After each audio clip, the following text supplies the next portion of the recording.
हाँ बेटा, आज डक्टाइल एकेडमी फिर आपका स्वागत कर रही है। आज हम बात करने वाले हैं चैप्टर नंबर 3, इकोनॉमिक्स, मनी और क्रेडिट। किस चैप्टर का नाम क्या है? मनी और क्रेडिट, मुद्रा और साख, मनी एंड क्रेडिट। बहुत अच्छा चैप्टर है, जनरल लाइफ से जुड़ा हुआ है, आसान चैप्टर है।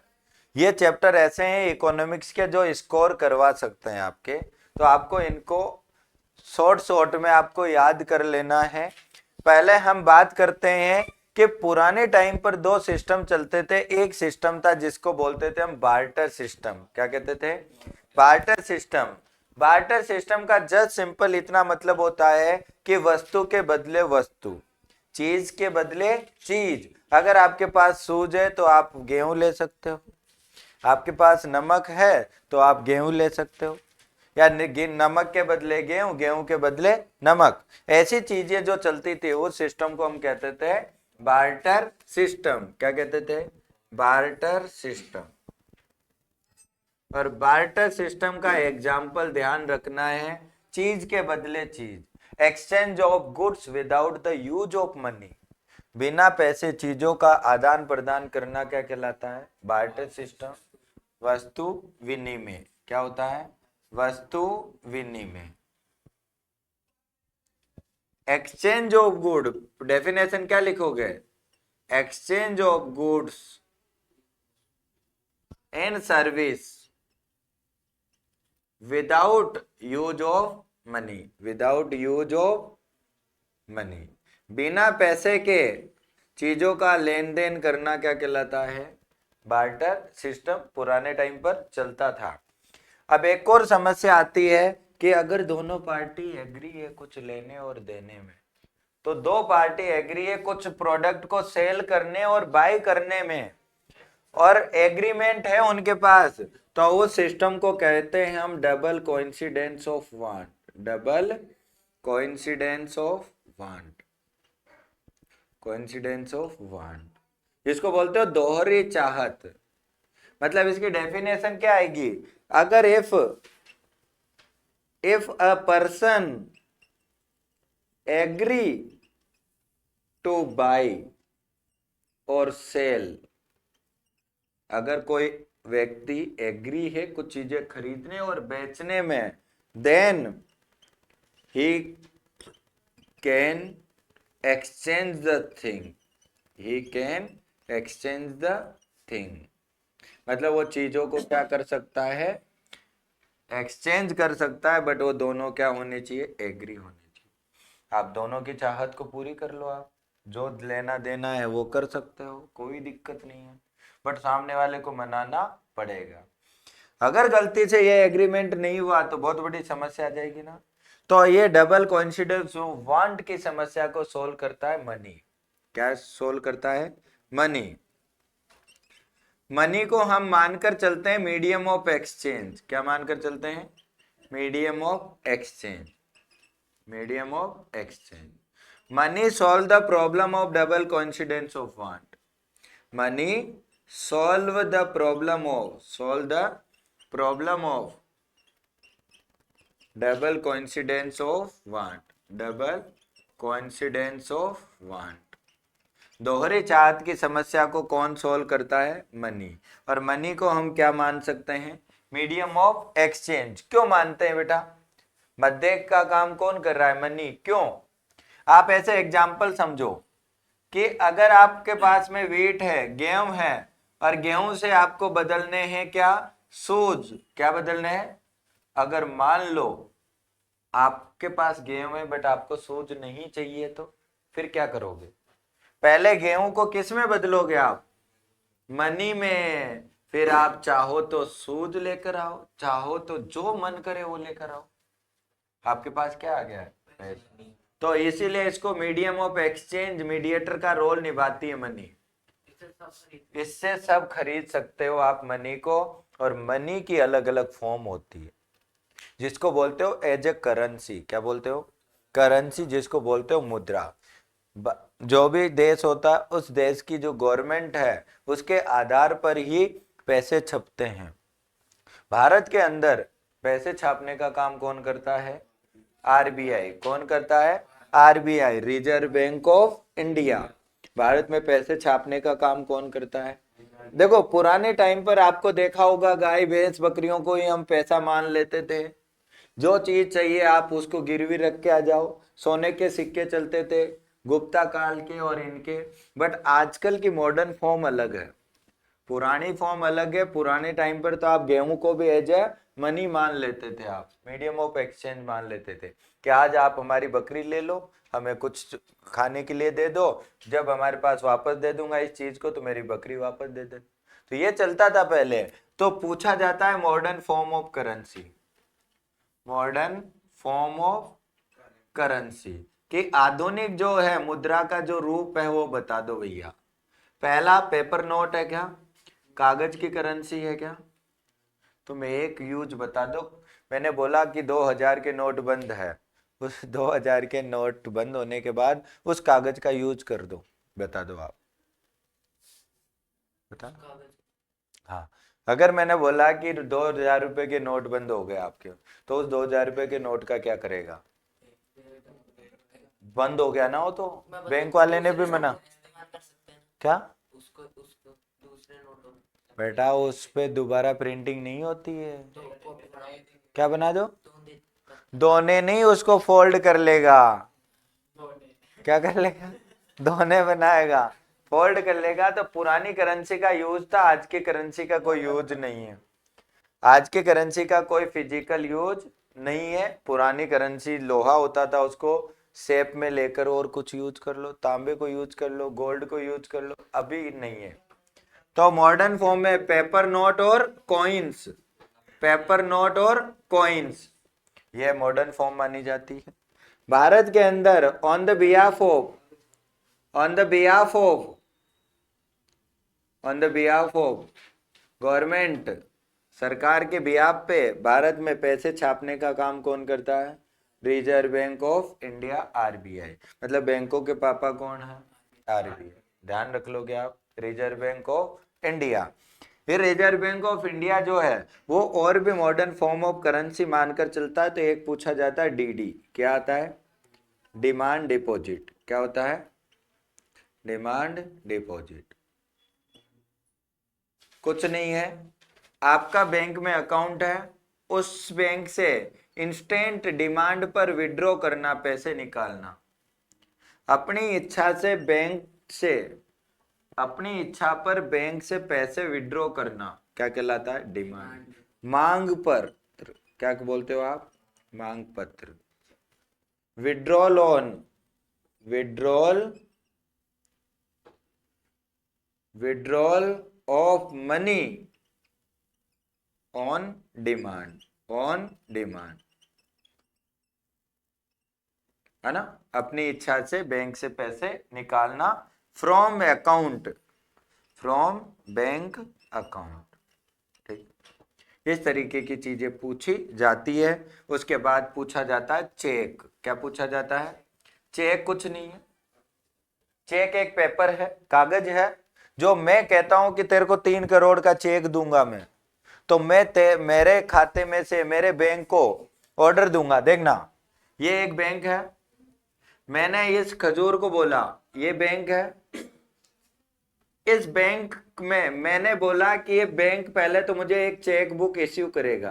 क्या इश्यू करेगा? चेक बुक इश्यू करेगा, देगा ये भी। ये चेक बुक, अब मैं कहता हूं कि इस खजूर को मैं क्या करना चाहता हूं? पैसे देना चाहता हूं, तो ये मैं चेक भरूंगा। क्या करूंगा? It is a paper instruction given by the bank, given by the bank, कि बैंक ने मेरे को एक पेपर इंस्ट्रक्शन दिया है कि जब तुम्हें पैसे की जरूरत हो तो तुम हमें बोलना कि किसके खाते में कितने पैसे डालने, मैं डाल दूंगा। तो मैंने बैंक वाले को ऑर्डर दिया कि 3 लाख रुपए इसके खाते में डाल दो, तो खजूर के खाते में मेरे खाते से कितने रुपए भेज देगा? सर चेक में भी लेके जा सकता हूँ बैंक में? हाँ, तो भी लेकर जा सकता है, मैं चेक काट के तेरे को दे दूंगा, ज्यादातर वही देता है। ठीक है, तो इस चेक की वैलिडिटी ध्यान रखना 3 मंथ होती है। कितनी होती है? 3 महीने वैलिडिटी होती है। आज मैंने चेक दिया आपको तो 3 महीने तक ही वैलिड रहेगा। चेक का डायग्राम बना सकता है कोई? देखो यहां पर ऊपर ही ऊपर जो होगा, ऊपर ही ऊपर, ऊपर ही ऊपर तो चेक बैंक का नाम हो सकता है। अगर बैंक का नाम नहीं हो तो यहाँ पर पे जो है, देखो अपनी बुक में दिया हुआ है, कोई बात नहीं है, इधर की तरफ ही, इधर की तरफ आपको डेट दिख जाएगी क्या? क्या दिख जाएगी? डेट दिख जाएगी क्या? उसके बाद किसको पे करना है, जैसे मैं यहाँ लिखूंगा खजूर, क्या लिखूंगा? खजूर। यहां पर आ जाएंगे मेरे अकाउंट नंबर, क्या आ जाएंगे? अकाउंट नंबर, है ना। और इधर की तरफ मैं लिख दूंगा कितना रुपया, मैं 5 लाख रुपए, 2 लाख रुपए, 3 लाख रुपए इसको पे करना चाहता हूं। यहां पर आ जाएंगे चेक के नंबर, और यहां पर आ जाएगा बैंक का नाम, बैंक का नाम, और यहाँ पर आ जाएगा सिग्नेचर, यहाँ पर आ जाएंगे चेक नंबर, चेक नंबर। यहाँ पर ये 5 लाख रुपए जो भी है, 50,000 रुपए, वो उसको वर्ड में भी लिख देंगे, अकाउंट नंबर नीचे आ जाएंगे, और ये 5,000 ओनली ऐसे लिख देंगे हम। तो वर्ड्स में नाम आ जाएंगे, बैंक का नाम आ जाएगा, और इधर की तरफ चेक नंबर आ जाएंगे, डेट आ जाएगी, और पे किसको करना है वो आ जाएगा। तो इस तरीके से हम बैंक से पैसे निकाल सकते हैं, ठीक है। डिफरेंट क्वेश्चन, एक और क्वेश्चन आता है कि what are the different activity of loan, मतलब बैंक में कौन कौन सी एक्टिविटी आपको देखने को मिलती है। क्या पूछा है कि एक्टिविटी ऑफ बैंक, बैंक में क्या क्या काम हो सकता है बेटा, बताओ। बैंक में आपको क्या क्या चीजें दिखती होगी? हाँ, अरे यार बैंक में आपको क्या क्या चीजें दिखती है? देखो ये मेरे पास बैंक है, activity in bank, activity in bank, bank में क्या क्या काम होते हैं, और पूछ लिया जाए कि बैंक की इनकम क्या होती है, बैंक को पैसा कहां से आता है, तो मैं कहूं कि ये बैंक है मेरे पास। क्या है बेटा? ये बैंक है। जब मैं बैंक में पैसे जमा करवाऊंगा तो मैं जमा करता होऊंगा क्या? जिसको कहूंगा मैं डिपॉजिटर, क्या होगा? अगर मैं पैसे जमा करवाऊंगा, यहाँ पर डिपॉजिट करवाऊंगा, क्या करवाऊंगा, तो मेरे को उसके बदले में ब्याज मिलेगा, क्या इंटरेस्ट मिलेगा? जैसे मान लो ये 3% मिला, कितना परसेंट मिला? अगर मैं बैंक से लोन लूंगा तो मैं बोरोवर हो गया क्या? उधार लूंगा तो उधार करता हो गया क्या? बोरोवर हो गया। जब बैंक से अगर मैं लोन लूंगा, क्रेडिट लूंगा, तो मुझे बैंक को ब्याज देना पड़ेगा, क्या देना पड़ेगा ना बैंक को ब्याज? क्या देना पड़ेगा? बैंक को ब्याज देना पड़ेगा, तो उसको बोलेंगे हम इंटरेस्ट। और इंटरेस्ट ज्यादातर बैंक हमसे कितना वसूलता है? 60%। देखो हमें कितना परसेंट दिया, उसने कितना लिया, तो जो 7 माइनस 3% जो होगा, 4% जो है वो क्या है? Income of the bank, income of the bank, bank. तो बैंक जो है उसको हमेशा हमसे जितना ऑफर करता है उससे ज्यादा हमें हमसे लेता है, हमसे ज्यादा वसूलता है, यही बैंक की इनकम है। और बैंक पूरा का पूरा पैसा ऐसा नहीं कि तुम्हें दे देगा कि जितना पैसा आया उसके पास उतना ही पैसा दे देगा, नहीं, उसका वो ओनली 70% ही यूज कर सकता है। क्यों? क्योंकि पहली बार तो बैंकों का रजिस्ट्रेशन कौन करता है, तो इस खुद की इसके पास में भी रखेगा सिक्योरिटी में, मान लो गलती से भाग गया तो 15% तो बैंक आरबीआई के पास जमा करवाएगा, कितना परसेंट? 15%। और 15% खुद के पास रखेगा, जिसको बोलेंगे कैश रिजर्व रेशो, मतलब कैश की फॉर्म में खुद के पास भी 15% रखेगा, तो बाकी जो 70% पैसा है वो लोन में बांट देगा। मतलब 30% तो 15% तो आरबीआई के पास, और 15% खुद के पास इमरजेंसी के लिए, तो यानी 70% जो पैसा है वो लोगों को बांट देगा। तो इस तरीके से बैंक काम करता है। बैंक में क्या क्या काम होता होगा बेटा? जमा कर लो पैसे, उधार ले लो बैंक से पैसे, बैंक में छूट मूट के इधर से लेन देन कर लो, ट्रांजेक्शन कर लो, ये काम होता है। और बैंक की इनकम जो है वो कहाँ से आती है? जो हमें ब्याज देता है और हमसे ब्याज वसूलता है, उनका जो डिफरेंस है वही बैंक की इनकम है, ठीक है। आ जाएगा। उसके बाद पूछा जाता है टू डिफरेंट क्रेडिट सिचुएशन। क्या पूछा जाता है? टू डिफरेंट क्रेडिट सिचुएशन, कि आपको लोन लिया है, आपने क्या लिया है बेटा? लोन लिया है। तो आप लोन लेते हो तो आपको फायदा होगा या नुकसान होगा? उसको बोलते हैं टू डिफरेंट क्रेडिट सिचुएशन। क्या है? Two different credit situation. कभी कभी लोन लेना फायदेमंद भी हो सकता है, तो लोग जो लोन लेना है वो नुकसानदायक भी हो सकता है। तो इसको बोलते हैं two different credit situation. Two different credit situation, कि लोन लेना कभी नुकसानदायक भी हो सकता है, तो लोन लेना लाभदायक भी हो सकता है। एक पढ़ लेते हैं फेवरेबल कंडीशन, एक पढ़ लेते हैं अनफेवरेबल कंडीशन। एक लाभदायक कंडीशन, एक पेनफुल। इसमें तो हमें फेवरेबल हो रहा है। फेवरेबल का मतलब है कि यहाँ पर तो फायदा हो रहा है, यहाँ पर अनफेवरेबल है क्योंकि यहाँ पर नुकसान हो रहा है। क्या हो रहा है? नुकसान। देखो फेवरेबल में हम एग्जांपल लेते हैं सलीम भाई का। किसका? सलीम भाई जो है एक छोटा सा जूतों का व्यापारी है, शूज मैन्युफैक्चरर है, जूतों का व्यापारी है ना। उसको एक ऑर्डर आता है 3000 शूज का। कितने शूज का ऑर्डर आता है? 3000 शूज का। अब वो इस ऑर्डर को कंप्लीट कर ही नहीं पाता है, तो उसको चाहिए लोन। क्या चाहिए? तो वो लोन दो तरीके से ले सकता है। लोन कहाँ से ले सकता है? और दोनों में फायदा होगा, देखना उसको। वो कहेगा भाई साहब यार आप 3000 का ऑर्डर दिया है, मुझे एक काम करो ना यार, आप 1000 सोच का क्या कर लो, एडवांस पेमेंट दे जाओ, क्योंकि मेरे भी थोड़े लेबर के खर्चे हैं, मुझे भी लेदर मंगवाना है या कुछ और चीजें मंगवानी है। तो कहेगा यार शूज वाले से जिसने ऑर्डर दिया है, बोला भैया आपको बाद में भी तो देना है, तो 1000 का पहले ही क्या दे दो, एडवांस। तो एडवांस लेना भी तो लोन लेना ही हो गया। तो एक फायदा तो ये अगर एडवांस ले लेता तब भी उसका ऑर्डर कंप्लीट हो जाता। दूसरी बात, अगर वो लेदर जो सप्लाई करता है, उस रॉ मटेरियल जो सप्लाई कर रहा है, उसको कहेगा भैया मेरे पास ऑर्डर तो आ गया है, जब ये मालिक पैसे देगा उस दिन मैं तेरे को पैसे दे दूंगा, तो तू अजी आज मुझे क्या कर दे, आज लेदर दे दे, और कल मैं तुझे क्या दे दूंगा, पैसे दे दूंगा, जिस दिन मेरा ऑर्डर कंप्लीट हो जाएगा उस दिन। यहाँ भी फायदा है उसको, तो क्योंकि इसको कुछ थोड़ी देना पड़ेगा, कि मैं तेरे से लेदर ले रहा हूं तो तुझे भी तो फायदा है, तेरा लेदर बिक रहा है। यहाँ पर अगर तुम मुझे एडवांस देके जाते हो तो तुम्हें तो बाद में भी देने, तो अभी दे दो, क्या फर्क पड़ रहा है। तो दोनों में ही सलीम को क्या होता है, फायदा होता है। तो कभी कभी लोन लेना फायदेमंद होता है, कभी कभी अनफेवरेबल भी हो जाता है। तो बात आती है स्वप्ना की। स्वप्ना के तो दिल के तार ही उड़ गए। कैसे उड़ेंगे? कि इसके जो है इसने लोन लिया, ठीक है, ये लोन लेती है जमींदार से। किससे लोन लेती है? जमींदार से, जिसके घर पे ये काम करती है, उससे क्या लेती है, ये 5000 रुपए का लोन लेती है। किसके लिए?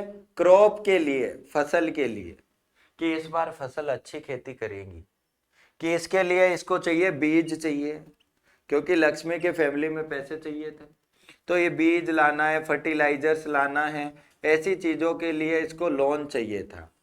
जब ये जमींदार से लोन लेकर आई तो यार इस साल तो अच्छी खासी पैदावार होगी, बट जब इसने देखा कि मेरे तो फसल को ही क्या लग गए हैं, कीड़े लग गए। जब कीड़े लग गए हैं तो अब इस साल तो उसके पास में पैदा होनी ही नहीं है। जब इस साल तो पैदा नहीं है, लोन तो ले लिया, अब वो चुकाएगी कैसे? और जमींदार छोड़ेगा क्या? वो शोषण करके रहेगा, वो शोषण करके रहेगा। जमींदार कभी छोड़ सकता है क्या? पॉसिबल ही नहीं है भाई। जो है वो इनफॉर्मल सेक्टर है। अगर देखना बेटा, यहाँ पर दर्द भी हो सकता है, दर्द भी हो सकता है, ये रिकवरी बहुत पेनफुल है। हो सकता है उसको जमीन का टुकड़ा बेचना पड़ जाए। क्यों? क्योंकि यहाँ पर कीड़े लग गए। अगली बार अगर दोबारा फसल की खेती करनी है तो दोबारा उसको फ्रेश लोन लेना पड़ेगा। दोबारा क्या लेना पड़ेगा? फ्रेश लोन लेना पड़ेगा। और दोबारा फ्रेश लोन लेना है तो पुराना कर्जा प्लस नया कर्जा, इतनी तो इनकम ही नहीं है लक्ष्मी के, और कोई ना कोई घर पे बीमार रहता है, तो भाई साहब जमींदार छोड़ेगा क्या उसको? क्या करेंगे? लूट लेगा। तो यानी शोषण के यानी यहाँ पर रिकवरी कैसी है? रिकवरी पेनफुल है। रिकवरी क्या है? पेनफुल है, दर्दनाक रिकवरी है। दर्द होगा क्या स्वप्ना को? दर्द तो होगा ना यार, उसको जमीन का टुकड़ा बेचना पड़ेगा। क्या बेचना पड़ेगा? जमीन का टुकड़ा बेचना पड़ेगा, उसको जमीन जो है वो बेचनी पड़ेगी। तो यानी लोन कभी फायदेमंद हो सकता है तो लोन कभी नुकसानदायक हो सकता है। सलीम को मौज आ गई, स्वप्ना को दुख हुआ। सलीम को मौज आ गई, स्वप्ना को दुख हुआ, कर सकते हैं। तो डिफरेंट क्रेडिट सिचुएशन। उसके बाद नेक्स्ट टॉपिक है अपना, हाँ नेक्स्ट टॉपिक है कि टर्म्स ऑफ क्रेडिट। आप लोन लेते वक्त आपको किन किन चीजों की ध्यान रखना है। अरे यार आप बैंक लोन लेने जाओ, भाई साहब ये लड़का है अभिषेक, ठीक है, ठीक है, अभिषेक जो है, अभिषेक की नई नई शादी हुई, ठीक है, अभिषेक की क्या हुई है? नई नई शादी हुई है। जब अभिषेक की नई नई शादी हुई है और अभिषेक को चाहिए लोन, क्या चाहिए? लोन। हमारी जो है वो लोन की शर्तों के बारे में हम बात कर रहे हैं। किसकी टॉपिक क्या है बेटा? Terms of credit. Terms of credit, loan की शर्तों के बारे में बात कर रहे हैं। हाँ ठीक है। तो अब अभिषेक ने नया लोन लिया। टर्म्स ऑफ क्रेडिट में उन शर्तों का पालन करना पड़ेगा। जब आप लोन लेते हो तो बैंक को जो डॉक्यूमेंट चाहिए कि आप कितना कमाते हो, कितने साल का लोन लेना चाहते हो, कितने साल के लिए लेना चाहते हो, आप कैसे चुकाओगे पैसे और किस पर लोन लेना चाहते हो, इन सारी शर्तों को कहते हैं हम टर्म्स ऑफ क्रेडिट। क्या कहते हो? आपको पहली सबसे इंपॉर्टेंट, कितना टेन्योर होगा, कितने साल के लिए आप लोन लोगे। दूसरी बात, आपको डॉक्यूमेंट्स क्या देने हैं, उन डॉक्यूमेंट्स की बातें आएगी। आपको रेट ऑफ इंटरेस्ट कितना देना है, ब्याज कितना देना पड़ेगा। आपको कितना अमाउंट चाहिए लोन के लिए, आपकी सैलरी क्या है, आपका एम्प्लॉयमेंट रिकॉर्ड क्या है ना, आप उसको रिपेमेंट कैसे करोगे। ऐसी जो शर्तें हैं उन शर्तों को क्या कहते हो? Terms of credit. अब आप सिक्योरिटी भी जमा करवाओगे तो उसको कहते हो कोलेट्रल। क्या कहते हो?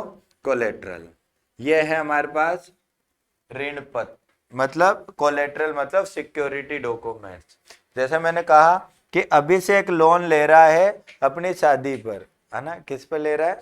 शादी पर। तो ये बीवी के क्या रखेगा? डॉक्यूमेंट, शादी का सर्टिफिकेट रखेगा। तो वो जो सर्टिफिकेट रखा है वो क्या हो गया? इसका कोलेट्रल होगा। गलती से अगर अभिषेक लोन नहीं चुका पा रहा है तो सबसे पहले किसको बेचेगा वो? बीवी को, यानी नहीं कोलेट्रल को बेचेगा। किसको बेचेगा? तो लेंडर हमेशा किसके लिए पूछता है आपसे? कोलेट्रल के लिए। किसके लिए पूछता है? कोलेट्रल के लिए। अगर गलती से आप नहीं चुका पा रहे हो, गलती से अगर आप नहीं चुका पा रहे हो तो आपको नहीं बेचेगा वो, किसको बेचेगा? कोलेट्रल को। मतलब गया तू तो हो गया वापस, बिना शादी वाला, बिना शादी वाला। तो it is a security document, it is a security documents, या it is a security documents बोल लो आप इसको, या असेट्स बोल लो, कोई भी पूंजी बोल लो, जिसको एज ए सिक्योरिटी, ये हो सकता है आपके जमीन के कागज हो सकते हैं, आपके घर के कागज हो सकते हैं, आपका मतलब गोल्ड हो सकता है ना। ऐसी चीजों को एज ए सिक्योरिटी मानेंगे और लेंडर हमेशा इससे ही पूछेगा। लेंडर इसके लिए क्यों पूछता है? अगर नहीं चुका पाए, हाँ अगर नहीं चुका पाए, नहीं चुका पाए तो इसको बेचकर, हाँ इसको बेचकर क्या करेगा वो? पैसे वसूलेगा। इसको बेचकर क्या करेगा? पैसे वसूलेगा। तो इनको हम क्या कहते हैं? Terms of credit. और इसमें बहुत इंपॉर्टेंट है क्या? कोलेट्रल। क्या जाएगा बेटा? कोलेट्रल। पर हो जाएगा उससे क्या? ज्यादा पैसा मिला तो अगर नहीं चुका पाया नहीं चुका पाया तो इसको बेचकर पैसे वसूलेगा। सही है क्या बेटा? मान अभी नरेंद्र तू पिटेगा फिर अभी इसका तेरा टेन्योर खत्म हो जाएगा, अभी रुक जा। अब देखो, अब देखो, डिफरेंट क्रेडिट सिचुएशन तो बात है कि अब आप लोन ले कहाँ सकते हो, लोन कहाँ से ले सकते हो, इसके सेक्टर होते हैं कि नहीं नहीं, आपकी इच्छा है, आप कहाँ से शोषण करवाना चाहते हो।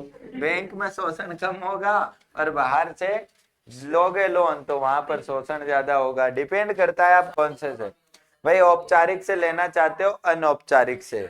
औपचारिक का मतलब आपको डॉक्यूमेंट्स वॉक्यूमेंट सब कुछ प्रॉपर देना पड़ेगा तभी बैंक लोन देगा। तो बी और सी, बैंक और कोऑपरेटिव सोसाइटी। तो आप कहाँ से लोन लेना चाहते हो, तो लोन के सोर्स पूछे जाते हैं।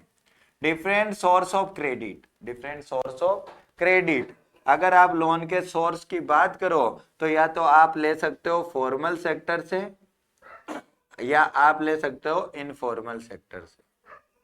या तो आप औपचारिक क्षेत्रों से लोन लोगे या अनौपचारिक क्षेत्रों से आप लोन लोगे। अगर फॉर्मल सेक्टर से आप लोन लेना चाहते हो तो इसमें आता है हमारे पास बैंक और कोऑपरेटिव सोसाइटी, बैंक और सहकारी समिति, कोऑपरेटिव सोसाइटी।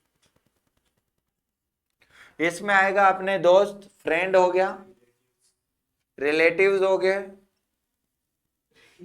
है ना, जमींदार हो गए, लैंड ओनर्स हो गए, क्या हो गए, लैंड ओनर्स हो गए, एम्प्लॉयर हो गए जिसके पास आप काम कर रहे हो, ये हो गया, है ना, साहूकार हो गए, लैंड ओनर्स हो गए, जमींदार हो गए, रिलेटिव हो गया। ये सभी जो है आपके लिए इनफॉर्मल सेक्टर का काम करते हैं।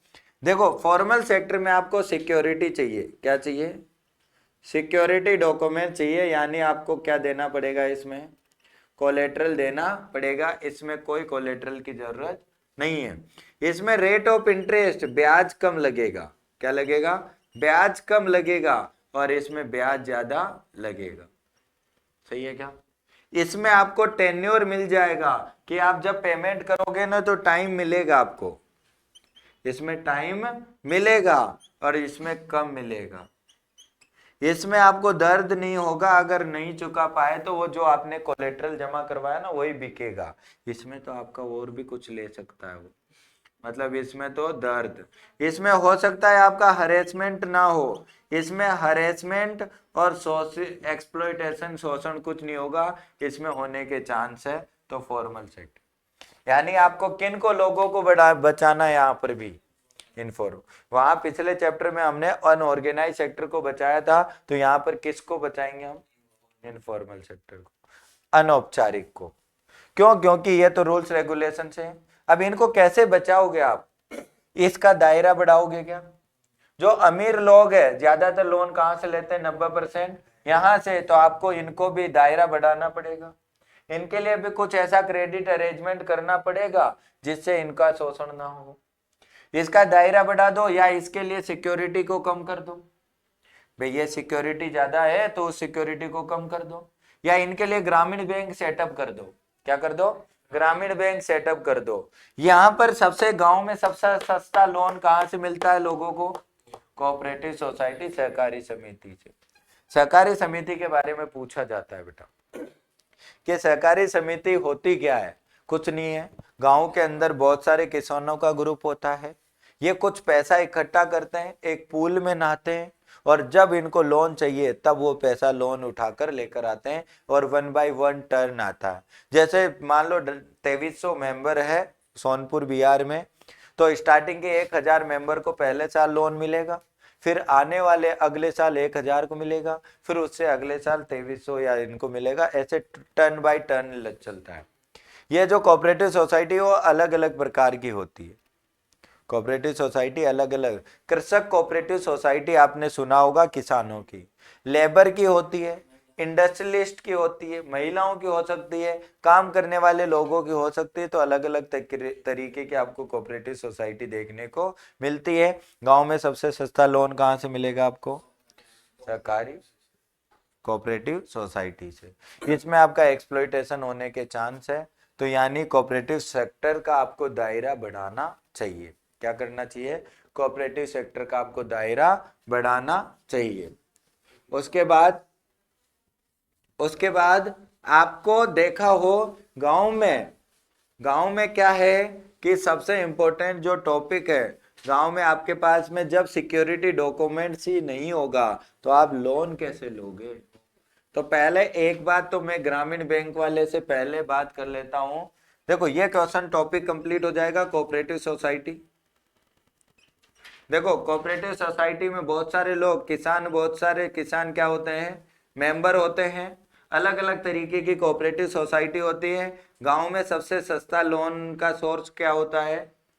कोऑपरेटिव सोसाइटी किस में आता है? औपचारिक में, फॉर्मल में आता है। इसमें एक्सप्लॉइटेशन नहीं होता है। ये अलग अलग प्रकार की होती है, जिसमें फेमस है कृषक कोऑपरेटिव सोसाइटी। क्या फेमस है? कृषक कोऑपरेटिव। बट आप इसके मेंबर होंगे तभी आपको लोन मिलेगा, अदरवाइज आपको लोन नहीं मिलेगा। कोऑपरेटिव सोसाइटी सहकारी समिति हो जाएगा। कर लेगा क्या ओमराज? तो बात आती है हमारे पास सेल्फ हेल्प ग्रुप, स्वयं सहायता समूह की। किसकी? स्वयं सहायता समूह की। किसकी बात आती है? सेल्फ हेल्प ग्रुप्स, स्वयं सहायता समूह। कुछ नहीं होता, कुछ महिलाओं का। पहली बात तो स्वयं सहायता समूह जो होते हैं ये कुछ नहीं है। सबसे इंपॉर्टेंट बात है, it solve the problem of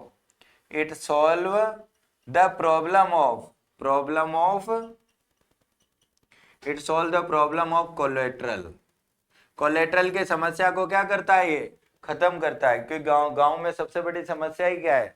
security. कि लोन किसके बदले लोगे आप? या तो खुद गिरवी रहो या फिर कैसे? आपके पास जमीन भी नहीं है तो महिलाएं क्या देगी? सर ये तो बीवी भेजा। हाँ, तो महिलाओं ने, गांव की महिलाओं ने क्या किया? एक सस्ता चीप सोर्स ऑफ क्रेडिट का अरेंजमेंट किया। मतलब गांव के अंदर ज्यादातर महिलाएं, ऐसा नहीं पुरुष नहीं बना सकते, बना सकते हैं ज्यादा से ज्यादा 15 से 20 महिलाएं क्या करती है? एक ग्रुप बना लेती है। 25 रुपए से लेकर 100 रुपए या उससे ज्यादा रुपए इकट्ठे करती है।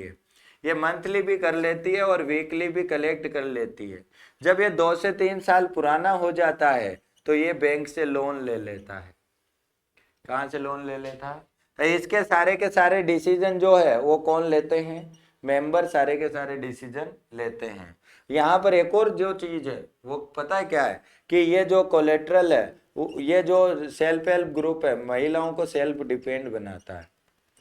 कि मान लो अगर महिलाओं के साथ शोषण हो रहा है, एक्सप्लॉइटेशन हो रहा है, घरों में डोमेस्टिक वायलेंस हो रहा है, तो वो बातचीत करेगी, यार मेरे साथ तो कल ऐसा हुआ। भाई अगर आप रोजाना मिल रहे हो तो आपका दुख ये बताएगा कि मेरे तो कल दर्द हुआ।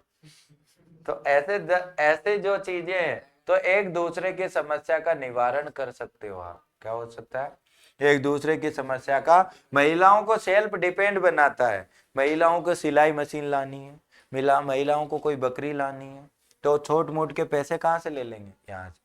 भाई आदमी क्यों लाने देगा उसको सिलाई मशीन? क्यों? उसके दूसरे ही खर्चे होते हैं। तो खुद के अरेंजमेंट के लिए बैंक लोन देगा इनको। तो गांव के अंदर समस्या, महिलाओं को सेल्फ डिपेंड कौन बना रहा है? स्वयं सहायता, आंगनबाड़ियां, है ना, आंगनबाड़ियां। अब बात आती है, एक टॉपिक आता है जिसमें ग्रामीण बैंक। क्या आता है? ग्रामीण बैंक गांव में सेटअप करोगे तो उससे फायदा होगा। ग्रामीण बैंक का कॉन्सेप्ट 1970 के आसपास में, 1970s में बांग्लादेश में आया। कहां पर आया? बांग्लादेश में। और इसके फादर माने जाते हैं मोहम्मद यूनुस। इसके पिताजी कौन है? मोहम्मद यूनुस। ग्रामीण बैंक के आया कॉन्सेप्ट कहां पर? बांग्लादेश।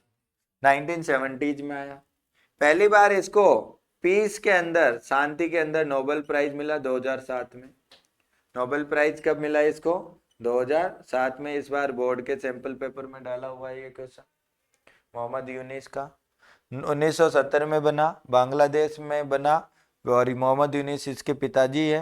पीस में, शांति में इसको 2007 का नोबेल प्राइज मिला। और ग्रामीण बैंक सेटअप हुए बांग्लादेश में। गांव में सस्ता लोन यहाँ से प्रोवाइड कर सकते हो। इतना ही ये चैप्टर है। 6 होना चाहिए यार, देख ले देख ले, है ना, कोई बात नहीं, 6 है। तो ये चैप्टर कंप्लीट है समराइज फॉर्म में। अगर आपको लॉन्ग वीडियोज भी चाहिए तो कमेंट करके बताएंगे कि सर आपको लॉन्ग वीडियो चाहिए हमें। ये ओनली शॉर्ट रिवीजन के लिए है, जो आपको 5-5, 10-10 मिनट में आप अपने टॉपिक्स को, चैप्टर्स को कंप्लीट कर सकते हैं। Thank you.